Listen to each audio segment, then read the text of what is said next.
hoje, está pouco mesmo. Então vamos lá. Pai amado, Jesus querido, nesta manhã nós queremos agradecer ao Senhor. Eu sou grato ao Senhor pelo cuidado que o Senhor tem tido com a minha vida. Hoje, graças a Deus, já estou estabelecido na cidade novamente.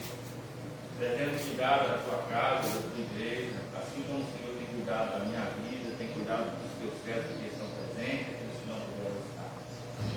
Que o Senhor guie os nossos passos, nos dê direção, nos dê entendimento nesta manhã para compartilhar com a tua igreja aquilo que o Senhor colocar no nosso coração. Queremos simplesmente pregar a verdade, porque contra a verdade não há argumento.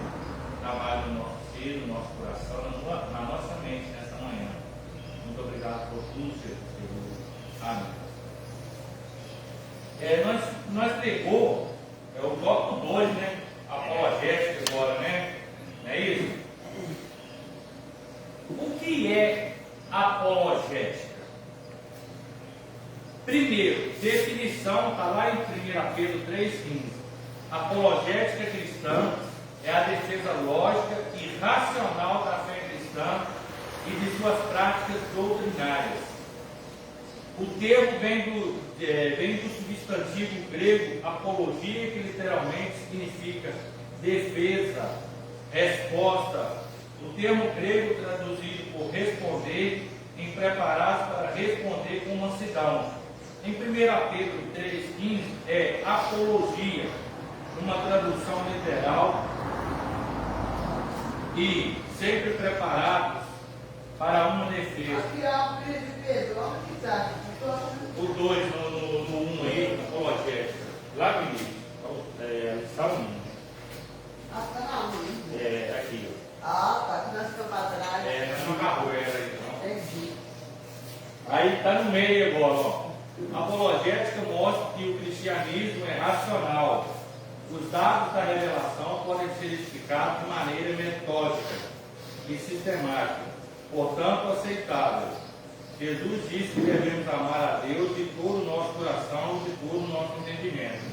Isso ensina que devemos amar a Deus por completo, com o corpo, as emoções e o intelecto. Né? Bom dia. Tudo bem? Tudo bem? Tá bom. Oi, vovó. Bom dia. Como é que está a senhora? Dormiu bem? Então tá bom. Amém, irmãos? Isso lá em Marcos 12, 30, isso ensina que devemos amar a Deus por completo, com o corpo, as emoções e os intelectos. Quantas vezes nós oferecemos para Deus somente o nosso corpo, né? E é aquele negócio, corpo presente, né? Eu estou presente na igreja, isso que é importante. Mas e as suas emoções? E o seu intelecto? Pastor, define para mim o que é emoções. É o sentimento, aquele sentimento de alegria, de choro, de tristeza, de sorrisos, né? Esses que são os sentimentos, que são as emoções, né? E o intelecto? Vai ser uma querida. Bom dia. Dormiu bem?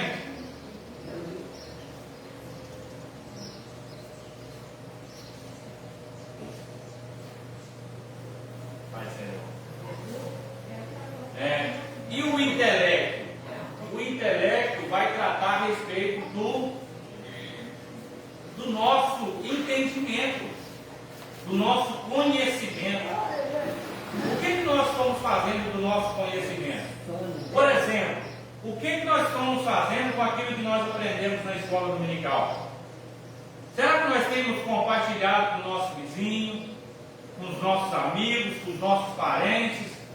Será que nós temos usado esse recurso da apologética, né, que é do corpo, emoções e intelecto, para atuar no reino espiritual, para ajudar as pessoas que precisam?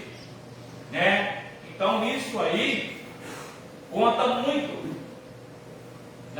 no termo da apologética ou apologia, né?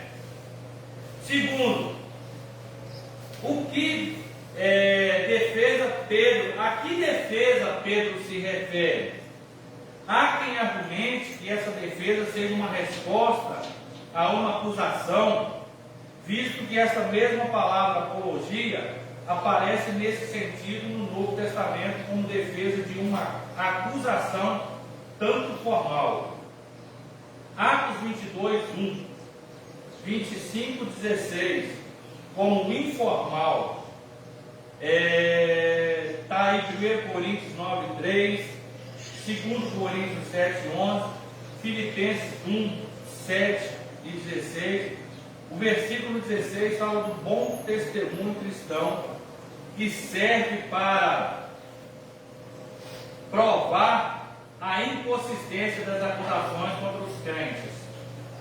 Mas não parece ser esse o caso, porque a defesa, resposta ou explicação nessa passagem é sobre a razão da fé dos cristãos. E isso diz respeito à doutrina cristã. Ainda que Pedro esteja se referindo à resposta a uma acusação formal no ambiente hostil, não deixa de ser uma oportunidade para a defesa da fé cristã, como aconteceu com o apóstolo Paulo diante de Festo e de Agripa, na mesma audiência. O problema é que nós cristãos, eu vejo muito isso, usa aquele termo, religião não se discute. Espera aí, a religião não se discute, mas a defesa da fé cristã, eu preciso exercer isso. Vocês estão entendendo? A pessoa está lá descendo o porrete em Jesus, está descendo o porrete naquelas pessoas que são evangélicos, naqueles que adoram a Deus. Os cristãos são todos iguais, crente é tudo igual. Espera aí, calma aí, vamos por parte. Existe o crente pilantra? Beleza, existe. Existe o pastor safado? Existe. Mas nós vamos generalizar o cristianismo. Eu defendo a palavra de Deus do cristianismo verdadeiro. Pronto. Eu não concordo. Se você não concorda, é problema seu. Mas o meu Jesus ninguém vai ofender. Lembra de Davi? Os covardes estão lá, braço cruzado, e o gigante está lá, afrontando o povo de Israel, afrontando Deus. Davi chega, exercendo isso aqui, defesa da fé cristã. Ele chega e fala: ei, quem é esse incircunciso para afrontar o povo de Deus e para afrontar Deus? Ninguém vai fazer nada? Você imagina um monte de crente, todinho, vendo afrontar Deus e aí chega um pequenininho e fala: ué, peraí, ninguém vai fazer nada não? Está afrontando Deus de Israel, está afrontando o nosso povo. E eu costumo dizer, irmão, que ninguém sai da presença de Deus de mão vazia. Presta atenção dentro desse texto, dentro daquilo que eu mencionei agora. Davi chega e fala o seguinte: peraí, olha só como é que Deus vai trabalhando no desenrolar das coisas. Davi chega e fala: quem é esse incircunciso para afrontar o povo de Deus, para afrontar o próprio Deus? Aí Deus falou: opa, é digno de uma recompensa, porque ele está guerreando contra uma causa justa. Aí ele pergunta: que mérito tem se nós jogar esse gigante por terra? O que nós vamos ganhar em troca?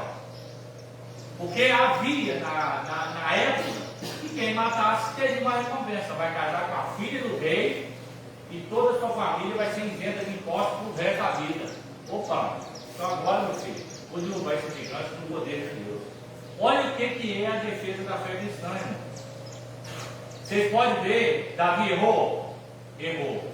Mas onde você vê que Deus fala mal de Davi? Deus pune Davi, sim, porque Deus é justo. Mas Deus nunca deixou de amar Davi. Por quê? Porque Davi sabia defender a fé cristã sabia defender o Deus que ele serve. Você tem um Deus que você serve, você sabe defender ele diante das acusações maléficas desse mundo.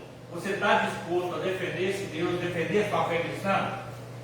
Defender aquilo que você acredita? Tem gente que nem sabe no que acredita, nem sabe o que está defendendo. Então nós precisamos tomar essa posição, esse rumo, esse norte na nossa vida. Amém? Quer comentar alguma coisa, vocês? Mais alguém quer comentar alguma coisa? Então vamos para o tópico 3 aí, né? Achou, Miguel? A lição 1, tópico 3. Lá no início, onde nós falamos, caminho.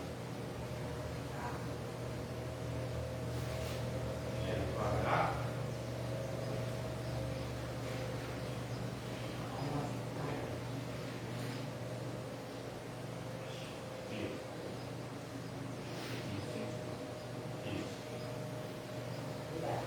Nada.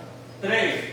Por que devemos combater as heresias? Alguém tem uma sugestão aí, sem antes de ler a revista? Alguém quer tentar falar sobre isso aí antes de ler o tópico aí? Não? Então vamos lá. Por que devemos combater as heresias? Para a defesa própria, né? 1 Timóteo 4,16. Os cristãos devem estar informados daquilo que os vários grupos ensinam e saber a forma de refutá-los biblicamente, para ajudar os outros na compreensão da própria fé, principalmente os que rejeitam pontos fundamentais da fé cristã, e muitas vezes de forma inconsciente, pois sabemos que existem muitas pessoas sinceras, as quais buscam servir a Deus e precisam conhecer a sua palavra. Esse debate sobre as crenças deve ocorrer de maneira respeitosa e com argumentos e fundamentações bíblicas, respondendo às objeções contra a fé cristã. O êxito dessa luta é garantido quando se está nos domínios do Espírito Santo. Olha quanto é importante defender a fé cristã. Olha o quanto você é importante, você está fundamentado na palavra de Deus.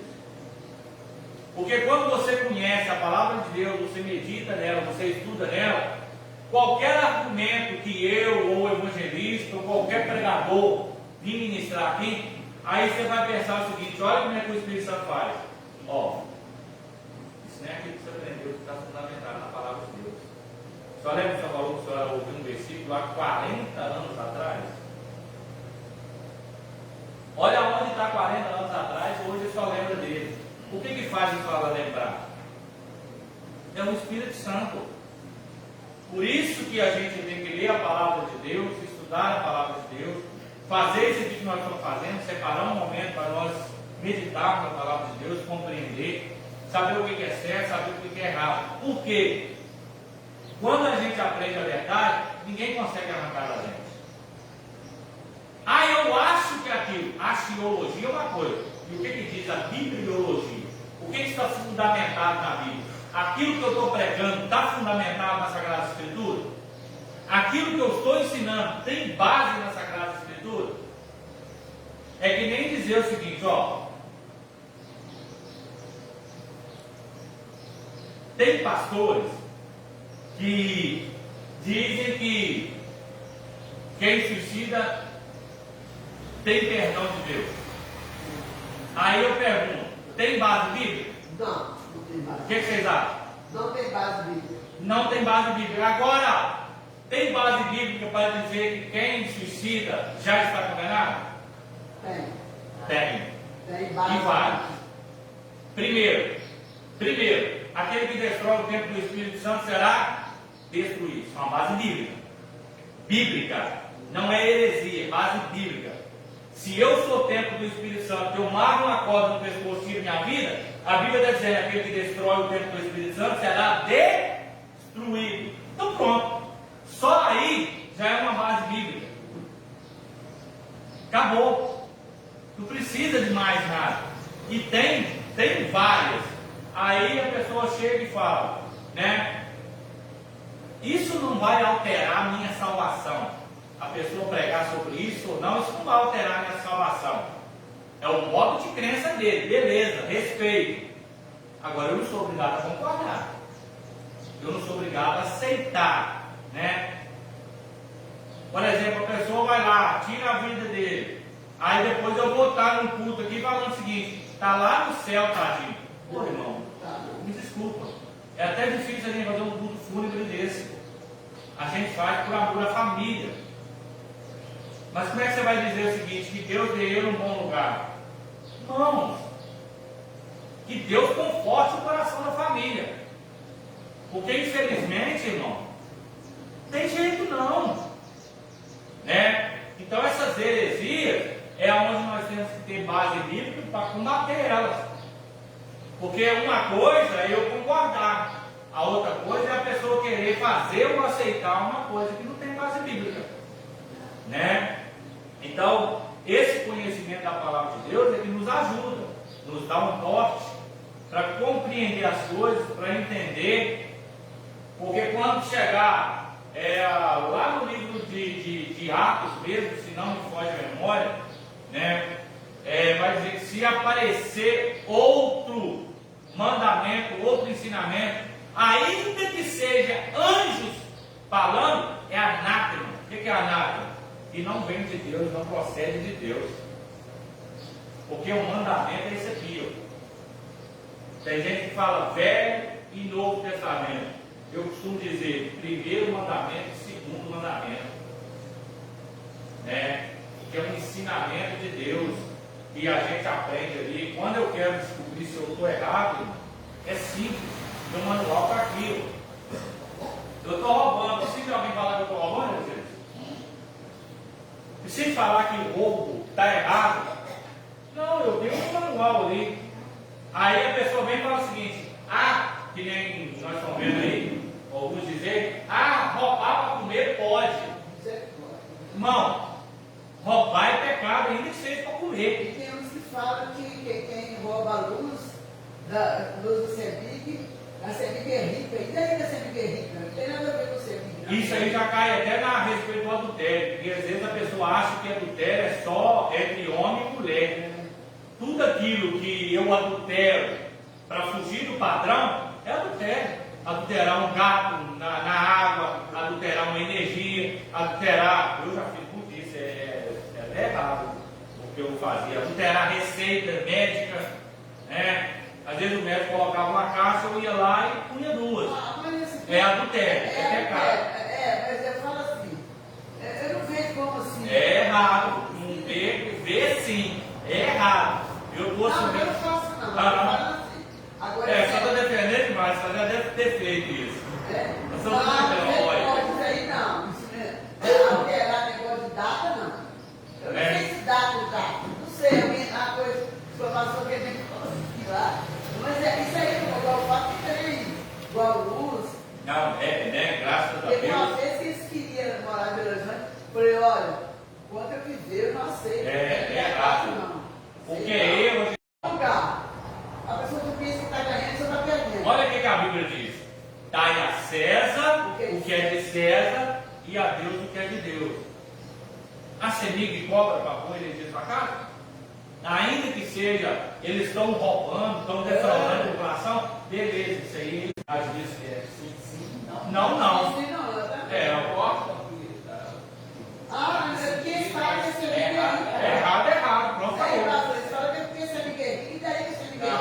Não tem nada a ver com você é ninguém. Pode televisão, cara, você põe duas antenas, duas antenas. Não está parando, estou usando para sem pagar. Aqui, eu quero que é Deus. Isso aí. Porque eu sei que Deus vai me abençoar naquilo do corpo. Verdade. Eu já vi gente fazer isso. E aqui fica doente, gasta mais dinheiro do que a própria luz. Você tira, né? Você tira. É tão ruim, irmão, presta atenção. Você imagina a dona Sandra, vou usar a dona Sandra. Ela está vendo que a conta dela está vindo muito cara. 500, 600 contas. Ué. Eu quero estar usando. Não, calma. Eu gastava 100 reais e minha conta de uma hora para outra está vindo 600 contas. Aí ela descobre que mudou o inquilino vizinho dela foi lá e pegou um cabo de energia dela, jogou para dentro de casa e está usando a energia dela no carro. A senhora vai gastar? Vai virar uma cara, né? Vai ficar virada nos milagres. Não, isso está errado, vou chamar a polícia para você, porque o cara está defraudando, o vizinho está defraudando ela. Então agora você imagina se nós sentimos isso, por que nós podemos achar ruim que o cara defraudar a nossa energia e nós defraudar a energia fora? O que vai diferenciar o que é certo e o que é errado? As duas coisas estão erradas, né? Então é nesse caminho que nós precisamos conhecer a palavra de Deus. A gente vai saber, é certo o que eu estou fazendo? Tem respaldo bíblico para isso que eu estou fazendo? Tem um livro que eu aconselho os irmãos a ler. Lê mesmo, irmão. Não fica só no celular, não. Lê esse livro. É extraordinário. Em teus passos, o que faria Jesus? O que Jesus faria se estivesse no seu lugar? É a situação que o senhor colocou aí. Será que Jesus defraudaria a CEMIG? Olha o que o cara chegou, o discípulo chegou aqui, ó. É justo nós pagar imposto? Ó, a pergunta dele. É justo nós pagar imposto? Aí Jesus vai lá, pega a moedinha, vira ela. De quem é esse rosto aqui? Ah, é de César. Ah, é de César? Então dá a César o que é de César e a Deus o que é de Deus. É só a gente colocar na posição, meu irmão. Se coloque na posição quando você pegar uma situação difícil. Você às vezes pensar em estourar, ficar bravo, fazer as coisas erradas, você pensa o seguinte: se Jesus estivesse no meu lugar, o que ele faria? Pronto. O seu intelecto vai trabalhar. Jesus não espancaria, Jesus não roubaria, Jesus não mataria, Jesus não brigaria, não cedia à tentação, mas ele se comportava. Simples assim. Por isso que a gente tem que ter base bíblica. Porque em todos os argumentos as pessoas vão falar o seguinte: eu não aceitava isso não. Mas peraí, e Jesus aceitou? Meteu a mão na minha cara, eu vou agora, eu vou vingar. Jesus revidou? É vergonhoso, é doloroso, né? Isso é para essa palavra. É para os crentes. Não é ponto não. É. E a Bíblia diz lá a respeito do quê? De escândalo. É mística, é verdade que o escândalo vem, mas ai daquele por onde o escândalo entrará. O que é escândalo? É você estar na frente da igreja, pregando uma coisa e vivendo outra coisa. Está na frente da igreja pregando, está roubando. Está na frente da igreja, está pregando, está escandalizando quem? É o pecado. Ai daquele que vem, vai pagar um preço muito alto, além de estar indo no inferno, ele está escandalizando o outro, afastando o outro da igreja, impedindo o outro de vir para a igreja, né? Muitas vezes a escola bíblica é bom para isso, né? Que a gente que antes era do mundo, que tinha esse negócio de guardar sexta-feira santa, comer carne, né? Não fazer churrasco.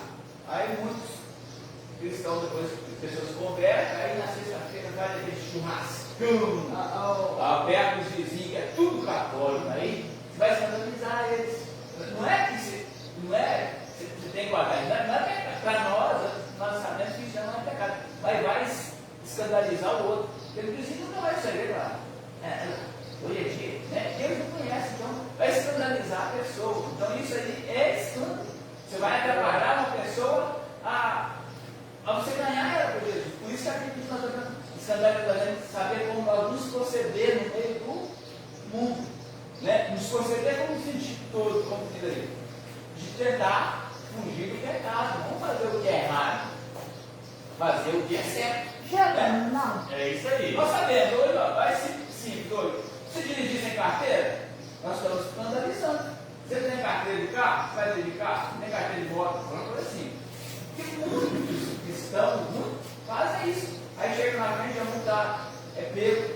Muitas vezes lá vai até preso, né? Porque se não tem documento, o carro vai ver. Ela ia, da frente da igreja, prendeu o carro, está sem documento. Tem documento para dirigir carro. Você está dizendo quem? A igreja. Ah, é o pastor, é o membro da igreja. Aí o nome bate. Aí vai escandalizar quem? Não, lá fora. É aí que o servo de Deus, isso aí que estou falando, essas heresias, essas coisas de escândalo, de pecado, tudo é embutido dentro do cristão. Eu, a minha posição hoje, claro, você hoje, nós temos que nos abster de muitas coisas do mundo lá. Nós vamos deixar de fazer muitas coisas do mundo que para nós hoje não é pecado. Mas por causa de escandalizar quem está perto, se torna pecado. Nós nos tornamos pedra de tropeço para aquele que está perto de nós. Não é por causa que nós, não é pecado para nós fazer, mas nós nos tornamos pedra de tropeço. Quando se torna pedra de tropeço, é escândalo para Deus. Né?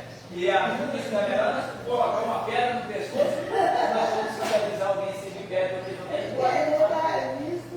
Então a vida do servo de Deus, ela tem que ser pautada na diferença. Nós precisamos saber como nós andamos lá fora, como nós vestimos, como nós falamos, de nós falamos que respeitar a língua, que nós proferimos a nossa língua para fora. Isso escandaliza muitas pessoas lá. De repente, você fala, não, quem falou, hein? Olha o que ele está falando, olha o que está falando do fulano lá. É crente. Então, isso é escândalo, né? Que se torna no meio do povo de Deus de afastar as pessoas da igreja. Isso é bíblico. Eu estava no carro essa semana com um amigo que deu uma carona, meu carro tinha lá no fim da praça, lá descendo, ele deu a carona. Aí ele falou que assim, eu faço tudo errado. Eu erro demais. Mas o que me dói mesmo é porque eu sou ímpio. Eu erro muito. Mas o que me dói é ver gente de dentro da igreja fazer as coisas erradas. Porque uma coisa é que nem você falou aqui, é você ser ímpio, você saber que você está fazendo errado. Aí ele falou o seguinte: se eu morrer hoje, eu sei que eu não vou para o céu.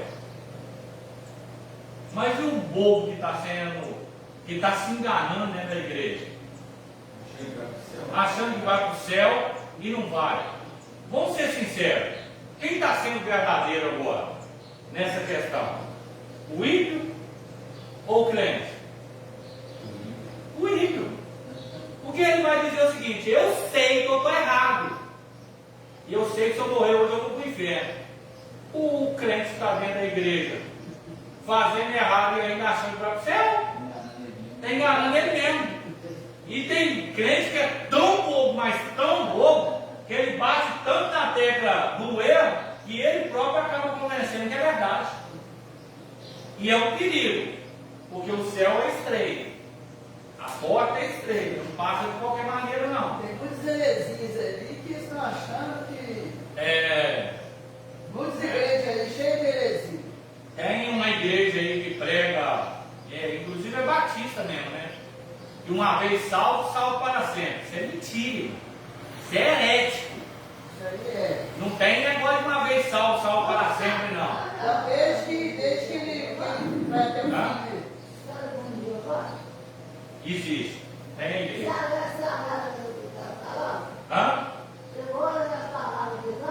Algumas coisas tem Bíblia, outras coisas não.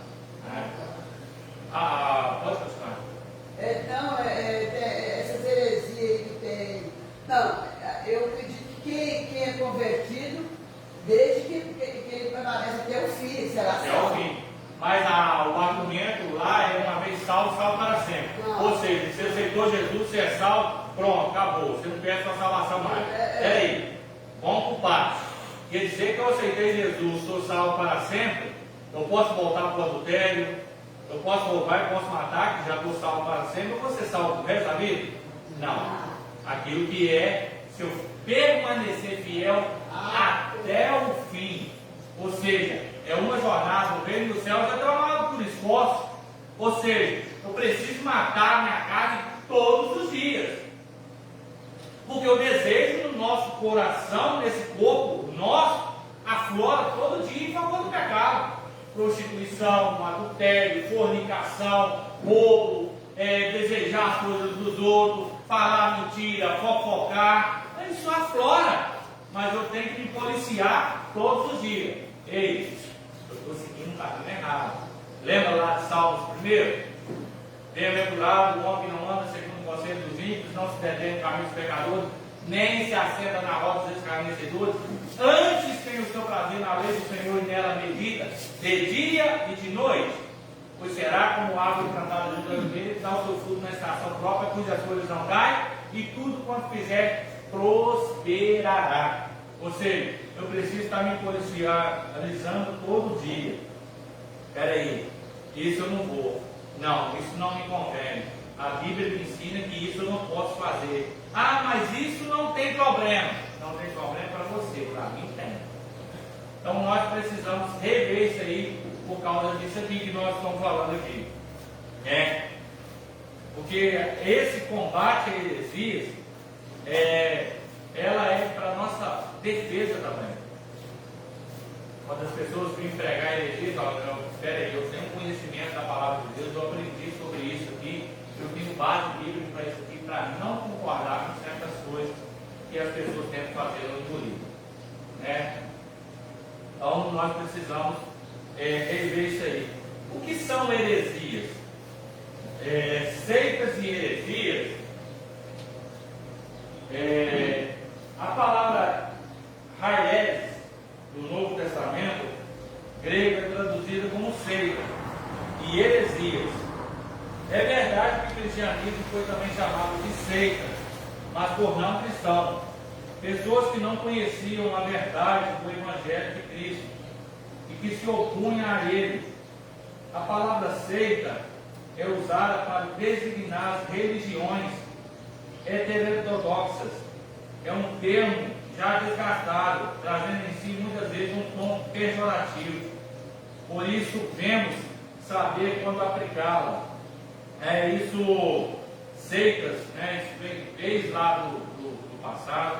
Eu poderia citar aqui algumas seitas, algumas heresias que alguns aplicam aí, inclusive nós temos um aí que fala que o inferno é aqui mesmo, que inferno bom aqui, hein? Tem churrasco, tem Coca-Cola gelada, tem mulher à vontade, tem homem à vontade,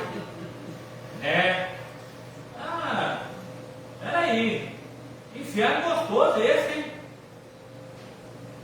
Por isso que muitos está praticando. Só que estão enganados. Não tem nada de inferno aqui não.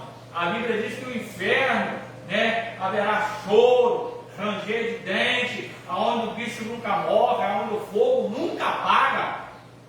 O que é nunca? Eternamente, irmão. Sofrendo eternamente. Que sofrimento nós temos aqui, irmão? Para falar que o inferno é aqui? Olha para você ver, o pessoal vai para a balada, bebe a noite inteira. Que inferno é esse? O inferno está reservado para o diabo e seus anjos, irmão. Terrível. Alguém aqui já deve ter sentido cheiro de enxofre, da ânsia de vômito. Você imagina você ficar no meio de um lugar onde só vai ter isso. Grito, choro. Eu acredito que quase todos aqui já foi mãe e pai, né? Você imagina uma criança chorando o dia inteiro. O dia inteiro na sua cabeça. Quando é mãe, você vai lá, troca a fralda, põe na madeira, fala, deve estar com dor de barriga, deve estar com cólica, faz isso, faz aquilo. Aí com um pouco você vai estressando, mas o menino cala a boca, ô menino enjoado, porque vai estressando. Você imagina um lugar onde vai ser choro direto, grito, terrível. Então é esse lugar. Então você precisa entender o que é seita, o que as pessoas chegam e falam para você. Tem uma base bíblica, não trate com ignorância as pessoas, não seja arrogante, não seja prepotente. Se quiser entrar na sua casa, não seja como muitos, não. Não vou deixar. Se você não tem base bíblica, beleza. Se você não tem um conhecimento da palavra de Deus, não deixa mesmo não. Ele te convence fácil. Agora, se você tem um argumento, tem uma base bíblica, né? Quando eu morava lá em Betim, aqui teve um pai cristão, testemunho de Jeová. Aí quando eles chegavam lá, eu falava para eles, eu sou cristão. Eu conheço a palavra. Ah, é simples, né? Você fala para eles, olha, eu conheço a palavra, eu sou cristão, né? Aí eles atendiam e não ficavam dando ouvido, não. Eu me lembro como se fosse hoje. Eu trabalhava numa direção de rua, né? Uma senhorinha chegou para mim e perguntou para mim assim, de quem está o governo desse mundo? Eu falei, olha, esse mundo está no governo de Deus, né? Ela falou assim, e a cidade? Do prefeito. Pois é, se a cidade vai ruim, a culpa é de quem? A culpa é do prefeito. Então quer dizer que esse mundo está ruim, a culpa é de Deus? Esse mundo não está no governo de Deus, ele está no governo do inimigo. Deixou um bilhetinho para mim, e eu valendo, né? Eu falei, tá bom. Por isso que eu falo, irmão, medita na palavra de Deus, que o Espírito Santo não vai te deixar envergonhado. Ela deixou um bilhetinho e ela foi caminhando, né? Para as outras casas. Eu larguei o vassourinho no meu carrinho, sentei, fui dentro daquele papelzinho. Aí o Espírito Santo falou comigo o seguinte: lembra da história de Jó? Quem permitiu ele passar por aquela prova? Quem foi até Deus pedir permissão? Eu peguei o bilhetinho, fui atrás dela. Senhora, só pode me dar um pouquinho de instrução aqui? Porque só falou que é o inimigo que está no governo dessa terra. Mas deixa eu falar uma coisa para o senhor. Lá no livro de Jó, a Bíblia vai dizer que o diabo foi prestar conta no céu. E Deus permitiu ele tocar na vida de Jó. Se ele pediu permissão a Deus para tocar na vida de Jó, então isso me traz à luz que quem está no governo é Deus, que até o diabo, para mexer em qualquer coisa aqui, tem que pedir permissão a Deus. Ela falou o seguinte: vamos fazer o seguinte, me passa o seu endereço, que eu vou lá na sua casa para nós ministrar um estudo. Até ontem nunca foi. Sabe por causa de quê? Contra a palavra, irmão, não tem argumento não. Contra a verdade, não existe mentira não. Se você tiver a verdade, o inimigo vai ter que bater em retirada. Então por isso que eu falo, é ótima a escola dominical, porque você tira sua dúvida. Você agrega conhecimento para a sua vida, e isso é importante. Você não vai deixar que nenhuma seita, nenhuma heresia te ganha fácil na conversa. Amém? Amém. Tópico 2. Não, tópico 3. Heresias e perdição. É nessa passagem que Raileses ou Aileses apresenta o sentido de erro doutrinário como heresia, propriamente dita. No campo teológico que nós conhecemos hoje, as heresias distorcem os pontos principais da doutrina cristã, que no que diz respeito a Deus, Trindade, o Senhor Jesus Cristo e o Espírito Santo ao ser humano, natureza, pecado, salvação, origem e destino, aos anjos, à igreja e às escrituras sagradas. O mais grave erro é quando diz respeito à divindade e interfere na salvação, pois não existe salvação sem Jesus Cristo. É o que eu disse no início. Presta atenção. Uma coisa é a pessoa pregar alguma coisa que não vai interferir na minha salvação. Aquilo que eu disse lá. A pessoa acredita que quem suicida vai ser salvo. Beleza, isso não vai interferir na minha salvação. Agora, uma coisa que vai interferir na minha salvação. Mas eu vou falar para ela. Isso, vai falar. Eu vou falar. Biblicamente não é salvo. Isso. Não tem fundamento bíblico. Não tem fundamento bíblico. Não é. Não vai interferir na sua salvação, mas você precisa mostrar. E fala também. O pastor falou do tempo, mas eu penso mais, tá bem. Mas se salvação é arrependimento de pecado, se a pessoa está ali, ele não está pedindo perdoa. Não, ele está lá, tem como não. coisas que interferem na nossa salvação nós precisamos. Por exemplo, eu já mencionei isso aqui, eu falo isso, nem é mérito meu não, isso foi Deus que diante de uma luta, uma tribulação terrível. Por isso que eu falo, quando você coloca as coisas de Deus em prioridade, Deus tem cuidado das suas vidas. Lembra que eu disse aqui a respeito de um primo meu, que eu fui para casa dele no momento mais difícil da minha vida, ele era unicista, né? Para ele salvação era só Jesus, só Jesus. Não é questão de Deus, Espírito Santo, era só Jesus. Aí Deus me levou dentro da palavra para mostrar para ele que Jesus era mentiroso. Eu falei o seguinte: você acredita que Jesus é mentiroso? Ah, rapaz, Jesus é mentiroso. Não, Jesus é mentiroso. Você está doido de falar que Jesus é mentiroso? Vocês estão colocando Jesus como mentiroso. Porque ele está conversando ali: Pai, em tua mão entrega o meu espírito. Ele está mentindo, então. Para que ele está entregando o espírito dele? Deus fala o seguinte: eis aí o meu filho amado a quem me compraram. Isso é uma mentira. Jesus está fazendo um teatro. Não, para com isso, você está errado. Ué, me prova na Bíblia. Lá no início, façamos o homem a nossa imagem e semelhança. Isso é mentira. Porque está no plural. Façamos está no plural. A nossa imagem está no plural.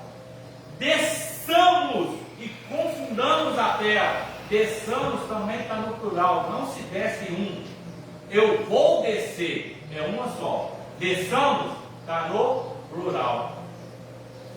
Passado um tempo, eu vim de lá, Deus estabilizou as coisas lá. Fui para a Água Doce do Norte, chegou lá e me manda uma mensagem aí no tempo que havia entendido a palavra de Deus, que agora ele era um pastor da Assembleia de Deus. Ou seja, aquela semente que foi plantada com a verdade não deixou que a heresia dele entrasse dentro do meu coração e modificasse o meu ser. E agora ele passou a crer na Trindade. Então nós precisamos entender aquilo que vai interferir na nossa salvação, que vai nos levar para um buraco, daquilo que não interfere na nossa salvação. É o que eu disse aqui: uma vez salvo, salvo para sempre. Isso vai interferir na minha salvação? Vai. Porque se eu acreditar nessa heresia, eu vou dizer o seguinte: eu já aceitei Jesus mesmo, já fui batizado, já estou salvo mesmo, eu não preciso ter uma vida de intimidade com Deus, eu não preciso largar o pecado. Vai nessa live que o pessoal fala aí, que o inferno está te esperando, sei lá.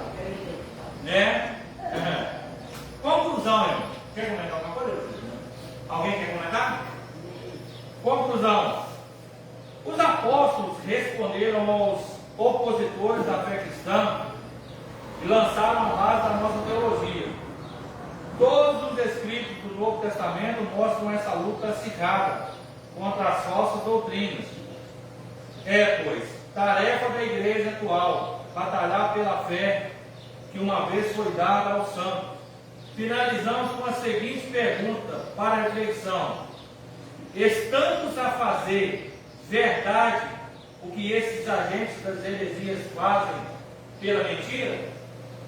Ou traduzir na nossa linguagem: estamos dispostos a lutar pela verdade da mesma forma que esses hereges lutam pela mentira? Será que nós estamos dispostos a batalhar, travar uma luta verdadeira? Eu conheço, irmão, conheço obreiro de igreja. Conheço obreiro de igreja. Ele é terrível. Na igreja você olha assim, se você olhar para o seguinte: nossa, queria ser que nem ele. Mas fora da igreja, dentro de casa, misericórdia. E aí? Aí Deus vai tratar com ele. É aquilo que o evangelista disse: Deus vai tratar com ele. causando escândalo. Escândalo, Deus vai tratar com ele. Aí eu não vou para aquela igreja porque fulano lá prega bem, anda bonitinho, todo arrumadinho, mas eu sou vizinho dele. Amanhã eu escuto a mulher dele direto pedindo socorro, os filhos dele, né? Eu tenho Ele tem pedido muito de chegar dele. tem uma ilustração que eu quero finalizar aqui nessa manhã, que é a respeito de um pastor, né? Ele estava pregando a igreja. Aí chega o menininho de roda dele, começa a rodear ele assim, olhar atrás da cabeça dele assim, rodeia, vai lá, volta, torna a rodear, olhar atrás. E aqui o pastor ficou incomodado, falou: "Uai, menino, o que você está fazendo?" Não, é que meu pai falou com a minha mãe lá que o Senhor tem duas casas, eu estou procurando a outra. Olha, os crentes estavam falando mal de quem dentro de casa, irmão? Do pastor. Vai que o pastor tinha duas caras mesmo, né? Mas peraí, olha agora a situação que eles ficaram. Para virar isso, então nós precisamos vigiar. Não deixar a heresia entrar dentro do nosso coração, não. Eu disse um dia desse para alguém, né? Se você não concorda com certas coisas na igreja, eu estava até conversando com a moça. Se você não concorda com certas coisas na igreja, sai para outro ministério, onde está de conformidade com você. Mas não cria rebelião, não. Não faz o outro crente criar ranço de você, não. Sai em paz, né? Sai debaixo da bênção. E às vezes você fica num lugar não concordando com certas coisas. O que acontece? Você vai morrer e ainda vai matar outras pessoas, né? Então nós precisamos vigiar isso aí. Vigia a respeito dessas heresias, irmão. Medita na palavra de noite, como foi dito ali. Não dorme não, porque se dormir, né? O ônibus pode passar e você está dormindo, né? Amém? Vou ler a oferta aí. Lembrando que à noite nós temos culto de louvor, né? E adoração. Louvor e adoração. Eu quero que. Beleza, sem problema. Né? E os irmãos vêm para o culto à noite, né? Eu vou estar aqui para a honra e glória do nosso Senhor Jesus, se assim o Senhor nos permitir, né? Porque às vezes pode acontecer algum imprevisto na nossa vida e nós não sabemos. Mas até então, glória a Deus, já toda a cidade foi estabelecido, né? As coisas que ficou para buscar lá coisas que não vai fazer falta dentro de casa. Mas eu tenho que buscar, né? Se quer arrumar a capinha, eu vou buscar essas coisas. Então, qualquer coisa que os irmãos precisarem de mim, né? Vocês sabem onde me procurar, estou na cidade, né? Pertinho, vocês aqui, pertinho da igreja, né? À disposição. Amém? Vamos se colocar de pé. Faz um relatório para nós aí, dona Santana. Revisando esse conteúdo, não vai falar não. As perguntas? Eu não vou falar o que vocês querem faz? Não. Quiser, eu vou fazer. É porque essas perguntas aí vai falar mais sobre heresia, esse trem. Então as próximas perguntas serão mais baseadas em conhecimento. Esses termos de heresias é um pouco complicado. Número de quantos 10 presente? 6,50. Amém. Né? Todo mundo está com revista? Cadê sua revista, Lu? Eu não vi você acompanhando. Vamos lá, irmãos. Coloca os seus pés. Vamos orar pela vida do nosso irmão Milton, mas da família dele. Pois é, segurar o pé. Estão com a piedade de Caratinga, né? O Diácono João está batendo mais, o Santinho provavelmente está trabalhando, né? O Santinho também está trabalhando, ele pode ser guardado dele. Tem mais irmãos que não vieram também, né? Não justificaram, mas que tem um motivo por não estar aqui presente, que Deus possa guardar a vida dele. E que logo à noite nós possamos estar todos aqui reunidos, um só propósito, que é adorar e servir o nosso Deus. Amém? Pai querido, Jesus amado, nesta manhã nós queremos agradecer ao Senhor por tudo que o Senhor tem feito na nossa vida. Obrigado por esse momento precioso que nós passamos aqui. Para nós é de suma importância termos a presença do Senhor, termos a presença da tua igreja aqui. Nós nos alegramos com esse momento tão importante. Que o Senhor traga conhecimento para nós, traga unidade nas nossas vidas a cada dia. E que possamos meditar na tua palavra de dia e de noite. Pai querido, que o Senhor nos dê uma palavra também para logo à noite, para que nós possamos, ó Deus, estar unidos em servir o Senhor. Somos gratos, Senhor, por tudo. Próximo estudo,